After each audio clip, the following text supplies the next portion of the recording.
So,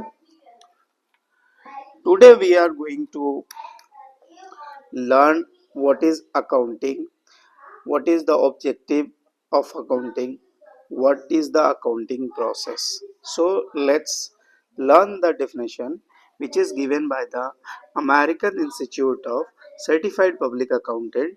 It means CPA Institute.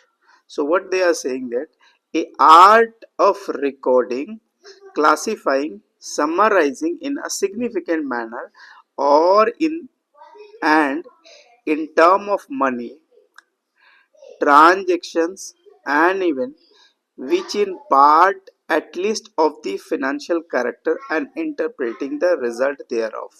So this definition is a quite difficult. So we can break down these definitions. It is the art of recording. So आपको recording कैसे करना है आपको पता होना चाहिए. फिर रिकॉर्डिंग के बाद क्या होता है, आपको क्लासिफाई करना है. क्लासिफाई का मतलब क्या होता है कि आपका ये इवेंट्स है या फिर आपका ट्रांजेक्शन्स है. तो इवेंट्स जो होता है वो कुछ भी हो सकता है बिजनेस के अंदर. ऑर्डर का मिलना एक इवेंट्स होता है, बट ऑर्डर के मिलने पर आप उसकी अकाउंटिंग नहीं करते. अब आप उसकी अकाउंटिंग कब करेंगे, जब वो ऑर्डर जो है ट्रांजेक्शन का फॉर्म हो जाएगा, यानी कि आपने सेल्स एग्जीक्यूट कर दिया, अब वो सेल्स हो गया, तब आप उसकी अकाउंटिंग करेंगे. तो वो क्लासिफिकेशंस आपको ब्रॉडली समझाता है कि ये इवेंट है या ट्रांजेक्शन है. फिर उसके बाद समराइज. बहुत सारा ट्रांजेक्शन्स होता है, ठीक है, लेकिन उसको आपको समराइज करना होता है ताकि आप उसको समझ सके, एनालाइज कर सके. और जब आप उसको समराइज करेंगे तो समराइजेशन बेसिकली ट्रायल बैलेंस के लेवल पे होता है. आगे हम लोग सीखेंगे कि ट्रायल बैलेंस क्या होता है, बट समराइजेशन जो होता है वो ट्रायल बैलेंस के लेवल पे होता है.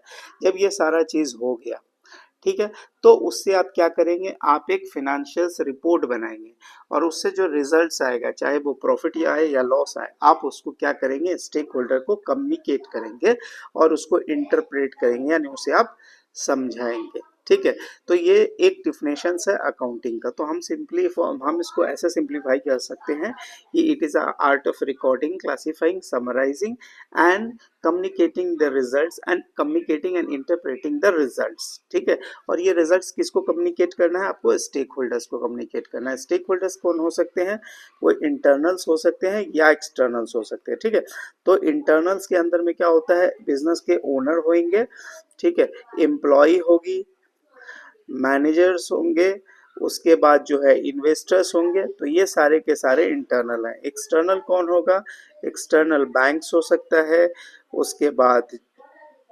सप्लायर हो सकते हैं, कस्टमर हो सकते हैं. तो बेसिकली आप जो रिपोर्ट्स बनाते हैं वो सारे के इन सारे लोगों के रिक्वायरमेंट्स को वो कैटर करता है. ठीक है, तो हमारी कोई भी अकाउंटिंग करने के पीछे की ऑब्जेक्टिव्स है और उसके स्कोप्स हैं. तो उसमें हम क्या क्या चीज़, कौन सी ऑब्जेक्टिव्स, मतलब क्या पर्पस के लिए हम अकाउंटिंग करते हैं. तो सबसे पहले क्या होता है, इसकी जो मेन ऑब्जेक्टिव होती है कि हमको ये सिस्टमैटिक रिकॉर्ड, यानी कोई भी ट्रांजेक्शन्स को प्रॉपरली हम अपने बुक्स पे कैसे रखते हैं, फाइनेंशियल स्टेटमेंट को हम कैसे मेंटेन करते हैं, ये हमको अकाउंटिंग बताता है. क्योंकि हम उसको रिकॉर्ड करते हैं, समराइज करते हैं, क्लासिफाई करते हैं और फिर समराइज करते हैं. तो ये हमको सिस्टमैटिक तरीके से रिकॉर्ड मेंटेन करने में हेल्प हो जाता है. ठीक है, इससे क्या होता है, ताकि हम करेक्ट डिसीजन मेकिंग कर सके. इससे अगर अगर हमने सब चीज़ सिस्टमैटिक तरीके से रखा है तो हमको डिसीजन मेकिंग में बहुत हेल्प मिल जाएगा. फिर टू असर्टेन द प्रॉफिटेबिलिटी, अगर हमारी अकाउंटिंग प्रॉपर है तो ही हम वहाँ से क्या बना सकते हैं, ट्रेडिंग या पीएनएल अकाउंट बना सकते हैं, जिससे हम आसानी से अपने बिजनेस की प्रॉफिटेबिलिटी, प्रॉफिट या लॉस निकाल सकते हैं. ठीक है, उसके बाद हमारी फाइनेंशियल पोजीशन पता चले. फाइनेंशियल पोजीशन क्या होता है, बिजनेस की बैलेंस शीट, यानी बिजनेस का एक पर्टिकुलर डेट पे एक पॉइंट ऑफ टाइम में बिजनेस कितनी एसेट्स और कितनी लायबिलिटी ओन करती है, उसके बारे में हमको पूरा का पूरा डिटेल समझ में आया. तो ये क्या बताता है, it indicate the financial position of a company as on a particular date, यानी किसी भी पर्टिकुलर पॉइंट ऑफ टाइम में आपको रिपोर्ट्स जो होता है वो आपको एक पोजीशंस बताने में हेल्प करता है. ठीक है, जिससे आपको पता चल जाता है कि आपके पास कितने वैल्यू के एसेट्स है, आपके पास कौन सी लायबिलिटी है, ठीक है, कितने किस नेचर या किस वैल्यू की लायबिलिटी है, and also the capital positions of the firms. Capital positions का मतलब होता है कि ओनर्स की फंडिंग पता चल जाती है, ओनर्स का बिजनेस में कितना वैल्यूएशन कितना पैसा अभी है वो आपको हेल्प पता चल जाता है अगर आपके पास प्रॉपर अकाउंटिंग्स रखा हुआ है। तो फिर आपको डिसीजन मेकिंग में, क्योंकि अगर आपके पास प्रॉपर अकाउंट्स होगा तो भी आप फ्यूचर के लिए डिसीजन मेक कर पाएंगे, ठीक है, और आपको राइट डिसीजन में राइट पॉइंट ऑफ टाइम में लेने में हेल्प करेगा। उसके बाद भी कंप्लायंस, बिकॉज हर कंट्री का एक अपना कंप्लायंस होता है, रूल्स होता है, लॉ होता है, चाहे वो डायरेक्ट टैक्स के लिए हो या इनडायरेक्ट टैक्स के लिए हो, इनकम टैक्स के लिए हो, जीएसटी के लिए हो, कॉर्पोरेट टैक्स के लिए हो या फिर वैट के लिए हो। तो जो भी टैक्स या कंप्लायंस के रिक्वायरमेंट होता है, या फिर कंपनी लॉ के लिए हो, या फिर आपके कहीं भी स्टॉक एक्सचेंज में आपकी कंपनी लिस्टेड है, उसको आपको एक फाइनेंशियल्स ऑडिटेड रिपोर्ट जमा करना पड़ता है। तो आपकी जो फाइनेंशियल्स रिपोर्ट पूरी प्रिपेयर करने के लिए आपको प्रॉपर अकाउंटिंग कर रखनी पड़ती है। तो business entity such as the companies, trust, societies are run and govern according to the different legislatures. So similarly different taxation direct indirect are also applicable to every business houses. तो उसके लिए applicable होता है, और to की सो everyone has to keep and maintain the different type of accounts and record as prescribed by the corresponding। तो हर law आपको क्या करता है, एक प्रेस्क्राइब करता है कि आपको ये अकाउंट्स मेंटेन करना है, कम से कम इतने सारे लेजर्स, इतने सारे जो है रिकॉर्ड आपको मेंटेन करने होते हैं और इतने सालों के लिए मेंटेन करना होता है। तो अगर आपने अकाउंट्स रखा हुआ है, इसका मतलब है you are compliant with the law. फिर हम आगे समझते हैं कि हमारा अकाउंटिंग प्रोसेस क्या है, क्योंकि अकाउंटिंग प्रोसेस हमको बताता है कि कोई भी accounting process refers to the specific task involve in completing an accounting process, ठीक है। तो अकाउंटिंग साइकिल जो होता है वो हमें एक पूरे के प्रोसेस को बताता है कि हम सबसे पहले क्या करते हैं। तो सबसे पहले हम किसी भी, हमारे पास कोई डॉक्यूमेंट आता है तो collecting and analysing the document, हमारे पास जैसे ही डॉक्यूमेंट आया हमने उसे क्या किया, हमने उसे लिया, हमने उसको एनालाइज करने का कोशिश किया कि ये क्या है। सबसे पहले वो इवेंट्स है ना ट्रांजेक्शन्स है, अगर वो ट्रांजेक्शन्स है तो हम उसके लिए जर्नल बनाते हैं। जर्नल्स के लिए क्या होता है, स्पेसिफिक रूल होता है जिसको हम गोल्डन रूल के नाम से जानते हैं। गोल्डन रूल्स जो होता है वो हम इसको ऐसे ये कर सकते हैं, हम बेसिकली इसको अकाउंट्स के हिसाब से बनाते हैं। तो 3 टाइप्स के अकाउंट होते हैं मेनली, ठीक है, मेजरली 3 टाइप्स के अकाउंट होते हैं। पहला जो होता है वो होता है हमारा पर्सनल अकाउंट, फिर हमारा होता है रियल अकाउंट, और तीसरा होता है नॉमिनल अकाउंट। तो ये हमारा 3 लेवल्स पे हम अकाउंटिंग करते हैं। 3 लेवल्स की हमारे पहला 3 क्लासिफिकेशंस होता है, फिर तीनों के लिए एक सेपरेट जर्नल एंट्री के लिए फार्मूला है या लॉ है या रूल्स है, जो आप समझना है समझिए। तो इसमें हम क्या बोलते हैं कि डेबिट जो होता है वो कौन होता है, रिसीवर होता है, क्रेडिट द गिवर होता है। Debit the receiver and credit the giver, real में what comes in debit what goes out credit. उसके बाद हमारे पास नॉमिनल अकाउंट में क्या होता है, ऑल एक्सपेंस एंड लॉस जो होता है वो डेबिट होता है, इनकम और गेन क्रेडिट होता है।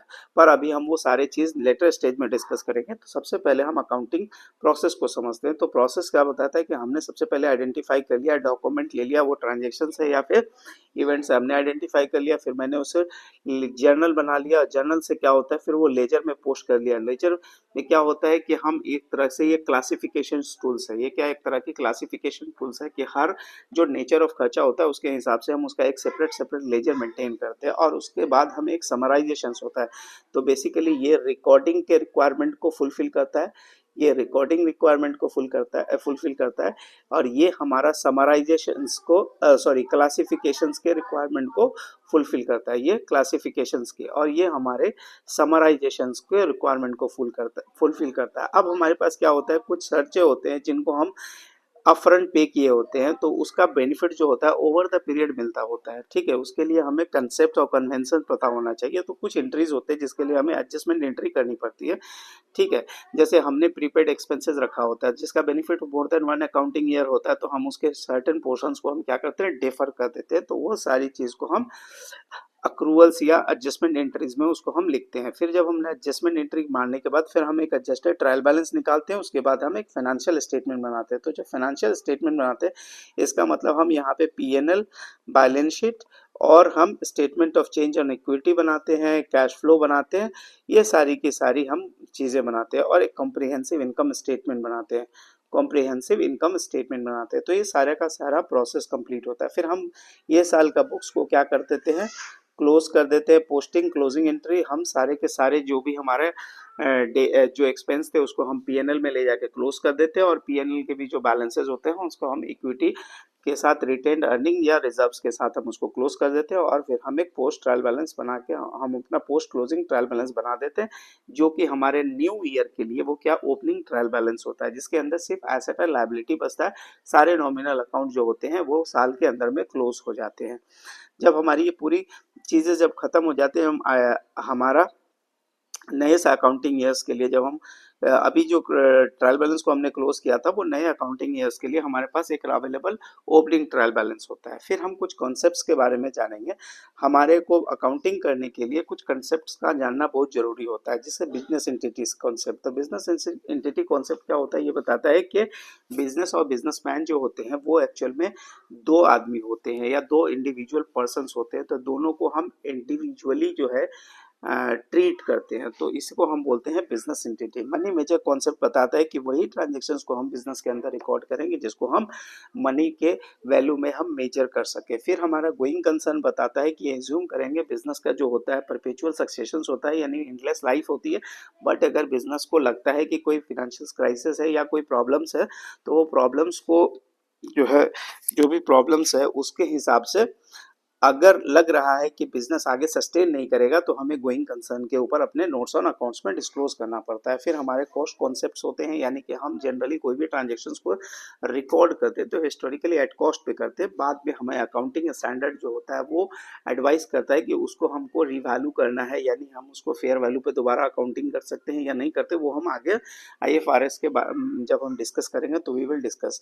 फिर डुअल एस्पेक्ट में मतलब होता है हर ट्रांजेक्शन के दो हिस्से होते हैं, एक डेबिट और दूसरा क्रेडिट। फिर अकाउंटिंग पीरियड कॉन्सेप्ट बोलता है कि हमेशा अकाउंटिंग जो होता है वो किसी पीरियड में और जो कॉस्ट जिससे मैचिंग कॉन्सेप्ट बेसिकली यहाँ पे अप्लाई होता है, कि जैसे खर्चा जिस पीरियड से रिकॉर्डेड होता है रिलेटेड होता है उसको उस पीरियड में पोस्ट करते हैं, या इनकम जिस पीरियड से रिलेटेड होता है हमको उस पीरियड में रिकॉर्ड करते हैं। फिर अक्रूवल्स में क्या होता है कि हम ये भी बेसिकली ये मैचिंग कॉन्सेप्ट्स का ही एक्सटेंशन है, क्योंकि अक्रूवल में क्या होता है कुछ खर्चे होते हैं जो हम टेक्निकली अभी नहीं पे किए होते हैं लेकिन हम उसको यूज कर लिए होते हैं, तो हम उसको क्या करते हैं, हम उसी अकाउंटिंग पीरियड में उसकी एक्सपेंस बुकिंग करेंगे जिस पीरियड में हमने उसे यूज किया है।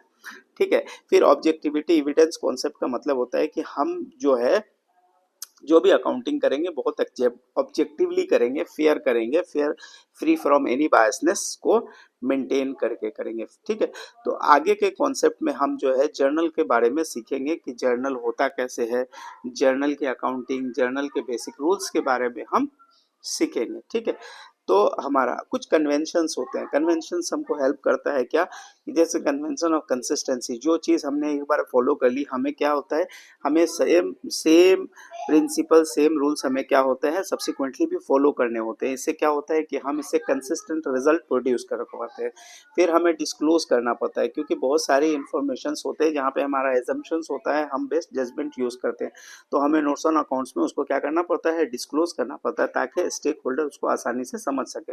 फिर हमारा कन्वेंशन ऑफ मटेरियलिटी होता है। मटेरियलिटी का मतलब होता है कि जो चीज़ें हमारे यूजर्स के ओपिनियन को चेंज कर ले और वो बिजनेस के लिए और डिसीजन मेकिंग के लिए इम्पोर्टेंट है, उसको हमको हमेशा नोट्स ऑन अकाउंट्स में बताना होता है, उसको हम मटेरियलिटी बोलते हैं। फिर कन्वेंशन ऑफ प्रूडेंस का मतलब होता है हमारा फॉर्म्स इंपॉर्टेंट नहीं है, हमारे सब्सटेंस इंपॉर्टेंट है। जैसे क्या होता है कि हम इसको टेक्निक जब हम समझेंगे जब हम लीज वाला चैप्टर पढ़ेंगे, क्योंकि लीज हमारे पास दो तरह की होती है, एक होती है ऑपरेशनल लीज, दूसरी होती है फाइनेंस लीज। तो पहले क्या होता था, कुछ लीज होती है जो लॉन्ग टर्म के लिए होते हैं लेकिन उसकी लाइबिलिटी हमें क्या होते हैं मोर देन 1 अकाउंटिंग ईयर्स होती है, तो हमको उसको लीज के अकाउंटिंग स्टैंडर्ड के हिसाब से उसको हमको फाइनेंशिंग लीज में उसको लिखना पड़ता है, ताकि हम कोई भी ऑफ बैलेंस शीट लाइबिलिटी नहीं रखें। ठीक है।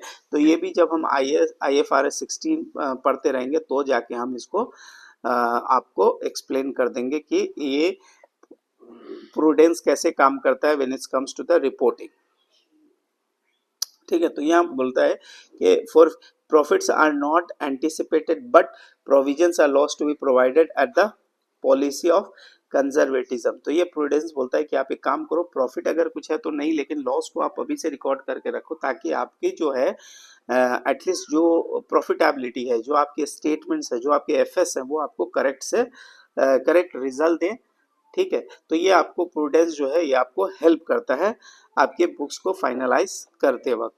फिर हम क्लासिफिकेशंस को ऊपर में हमने पढ़ा था जनरली कि हमारे पास एक पर्सनल अकाउंट्स होते हैं, दूसरे रियल्स होते हैं और तीसरे नॉमिनल होते हैं। पर्सनल में हम आदमी आदमी से रिलेटेड होता है, तो हम इसको क्या बोलते हैं, जो पर्सनल या तो वो नेचुरल हो सकता है या फिर आर्टिफिशियल हो सकता है या फिर रिप्रेजेंटेटिव हो सकता है। तो पर्सनल अकाउंट जो होता है वो तीन तरीके से होता है। ये एक तरह से समझिए रिलेटेड टू इंडिविजुअल है, तो डेविड हो गया, जॉर्ज हो गया, राम हो गया, श्याम हो गया, ये पर्सनल। आर्टिफिशियल जो होता है masses reliance, masses these bright minds, these are like a हमारे आर्टिफिशियल्स है। उसका रिप्रेजेंटेटिव में क्या होता है कि representative accounts represent the group of account if there is a number of account similar to the nature it represent the group like the salary payables account, rent payable account, insurance prepaid account, interest receivable account, these are like a representative personal accounts होते हैं। फिर हम real accounts में चीज़ें वो लेते हैं जो एसेट के बारे में हमें बताता है। Asset can be of two type, या तो वो टांजिबल होगा नहीं तो इनटांजिबल। टांजिबल वो होता है जिसको आप टच कर सकते हैं, जैसे प्लांट, मशीनरी है, फर्नीचर। इनटांजिबल वो होता है जैसे नॉन टचेबल है, जैसे गुडविल है, प्लांट है या फिर कॉपीराइट है। फिर अकाउंटिंग ट्रीटमेंट बोलने का बहुत जो दोनों एसेट्स होते हैं वो एक ही तरीके के होते हैं। नॉमिनल में वो होते हैं सिंस ये कोई एक represent, since this account does not present any tangible asset it is called nominal या fictitious accounts। तो यहाँ पे जो भी एक्सपेंस है, लॉस है, गेन है, इनकम है, इसके बारे में हम डिटेल करते हैं। फिर हम अकाउंटिंग के बारे में जानेंगे। अकाउंटिंग सिस्टम दो तरह की है, सिंगल एंट्री और double entry. Single entry system को हम इनकम्प्लीट बुक्स ऑफ अकाउंटिंग भी बोलते हैं। तो ये कोई बिजनेस सिमिलर स्मॉल बिजनेस है तो वो शायद सिंगल एंट्री सिस्टम मेंटेन कर सकता है, पर हम लोग जो समझेंगे वो हम डबल एंट्री सिस्टम को ही समझेंगे, जिसके फादर कहलाते हैं लिक्वा स्पेशली, जिन्होंने डबल एंट्री सिस्टम को ये किया जी, मतलब they are the founder, he is the founder of double entry system. ठीक है। तो अब हम रूल ऑफ डेबिट क्रेडिट बोलते हैं। तो rule of debit credit basically क्या बोलता है कि पर्सनल अकाउंट के अंदर में रिसीवर हमेशा डेबिट होता है, गिवर जो होता है वो क्रेडिट होता है, और डेबिट हमेशा क्रेडिट के बराबर होता है। कोई भी चीज इम्बैलेंस नहीं होगा, दोनों बैलेंस चलेगा। फिर हमारा होता है रियल अकाउंट। रियल अकाउंट बोलता है कि what comes in debit what goes out credit, जो आया है वो डेबिट, जो जाएगा वो क्रेडिट। उसके बाद एक्सपेंस जो है, ठीक है, या कोई भी लॉस जो है वो आपको डेबिट होगा, और इनकम या कोई भी गेन हो रहा है तो वो हमारा क्रेडिट होगा। हर सिचुएशंस में डेबिट और क्रेडिट क्या होंगे, बराबर होंगे। फिर हमारे पास ये कोई जर्नल एंट्री के एग्जांपल्स है। तो जर्नल एंट्री के एग्जांपल्स हम ऐसे समझ सकते हैं कि मान लीजिए कि ये सबसे पहले इंट्रोड्यूस कैपिटल इन कैश। तो यहाँ पर जो एक कैपिटल है ये एक तरह की बिजनेस के लिए लाइबिलिटी है।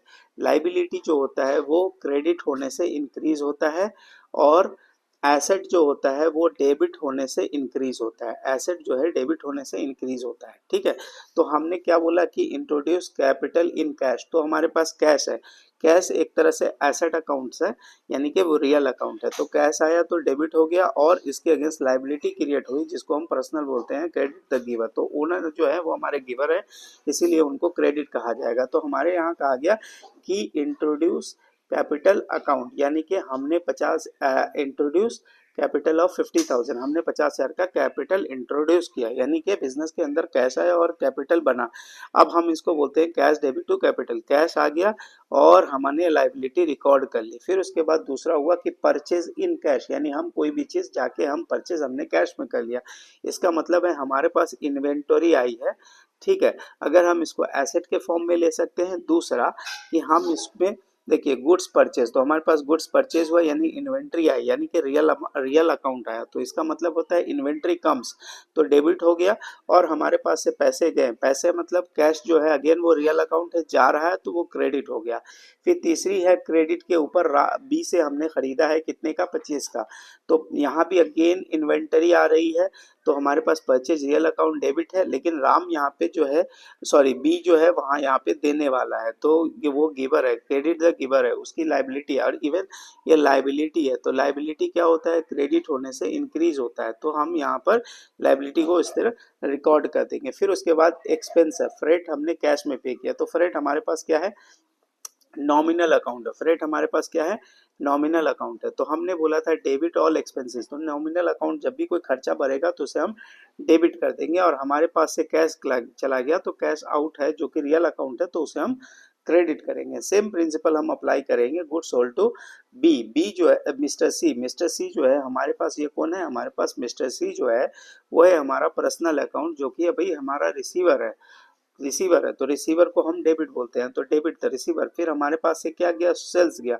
सेल्स में बेसिकली ये गुड्स हमारे पास से गया है, इन्वेंटरी आउट हुई है, तो इसलिए हम इसे रियल अकाउंट की तरह ट्रेड करते हैं। और क्रेडिट व्हाट गोज आउट, ये हमारे से माइनस हो गया। फिर हमारे पास क्या आया कि हमने कैश सेल किया, कैश सेल में हमारे पास कैश आए और हमारे पास से इन्वेंटरी आउट हुआ है, तो कैश आया है तो रियल अकाउंट है। और ये सेल्स है, सेल्स बेसिकली गुड्स की हुई है या इन्वेंटरी की हुई है, तो इन्वेंटरी हमारे पास से गया है।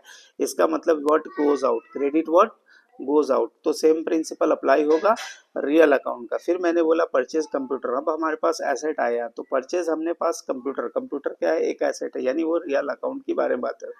तो डेबिट व्हाट कम्स इन, फिर हमारे पास से कैश चला गया था, तो क्रेडिट व्हाट गोज आउट। फिर हमारे पास एक नया एग्जांपल है जिसमें हमने बोला था कमीशन का इनकम रिसीव हुआ, तो हमने बोला था कमीशन हमें इनकम की तरह रिसीव हुआ, तो इनकम जो है वो नॉमिनल अकाउंट है, तो नॉमिनल अकाउंट में हमने क्या बोला था कि जो भी इनकम आएगा वो हमारे लिए क्रेडिट होगा। और कैश चूंकि हमारा रियल अकाउंट था तो कैश मेरे पास आया, इसीलिए मैंने उसे debit what comes in, credit what goes out. तो इस तरह से हमने सारे एक एक ट्रांजेक्शन्स को एनालाइज किया कि वो पहले कौन से नेचर का अकाउंट्स है, फिर हमने प्रिंसिपल को अप्लाई किया और प्रिंसिपल अप्लाई करने के बाद हमने अपना जर्नल बनाया है। तो ये हम यहाँ तक अभी तक रखते हैं। कल के क्लास में हम लोग लेजर के बारे में सीखेंगे और ट्रायल बैलेंस, यानी अभी तक हमने सिर्फ रिकॉर्डिंग ऑफ ट्रांजेक्शन्स को सीखा है। सेकेंड क्लास में हम लोग क्या सीखेंगे, हमारा ये पूरा जो लर्निंग सीरीज है ये हमारा अभी से चालू हुआ है, तो आप इसको ज्वाइन कर सकते हैं। तो हमने अभी क्या सीखा, रिकॉर्डिंग ऑफ ट्रांजेक्शन्स के बारे में सीखा है, रिकॉर्डिंग ऑफ ट्रांजेक्शन्स के बारे में सीखा है। तो यानी कि अभी हमारा स्टेज 1 कंप्लीट हुआ अकाउंटिंग साइकिल का, जिसको हम जर्नल बोलते हैं। जैसे हमने जर्नल कर दिया, सेकेंड में हम सीखेंगे, जैसे हमने फिर हम क्लासिफिकेशन सीखेंगे, यानी हम इसको क्लासिफाई करना पहले सीखेंगे, यानी एक जगह में इसको ग्रुप कर करके हम इसको क्लासिफाई करेंगे, जो जिस कैटेगरी का है हम उसको उसके साथ उसके जीएल में उसके लेजर में जाके हम उसको एक जगह पे क्लासिफाई करके लिखते हुए चले जाएंगे। तो कल हम सीखेंगे लेजर के बारे में। फिर आगे का प्रोसेस ये होगा कि उसके बाद हम ट्रायल बैलेंस के बाद में सीखेंगे। तो ट्रायल बैलेंस में क्या होगा, जो हमने क्लासिफाई किया था उसको हम समराइज करेंगे। फिर हमारा जो फोर्थ सेशन होगा, फोर्थ सेशन में हम इससे सीखेंगे इनकम स्टेटमेंट, बैलेंस शीट बनाना, यानी कि फाइनल अकाउंट बनाना हम सीखेंगे। तो आप जो है अगर आप इसको फॉलो करेंगे तो आप जो है रिकॉर्डिंग से लेके फाइनलाइजेशन में तक 4 क्लास के अंदर में सीख जाएंगे, क्योंकि जो कि बहुत एक इम्पॉर्टेंट होता है। कोई भी फाइनेंस प्रोफेशनल या कोई भी स्टूडेंट के लिए ये बहुत ज़रूरी है कि उसे जर्नल के कॉन्सेप्ट आए, उसे लेजर समझ में आए, उसे ट्रायल बैलेंस बनाना आए, उससे वो इनकम स्टेटमेंट और बैलेंस शीट बनाना सीख जाए। तो अभी क्या है, ये हमारी लर्निंग सीरीज का पहला वीडियो है।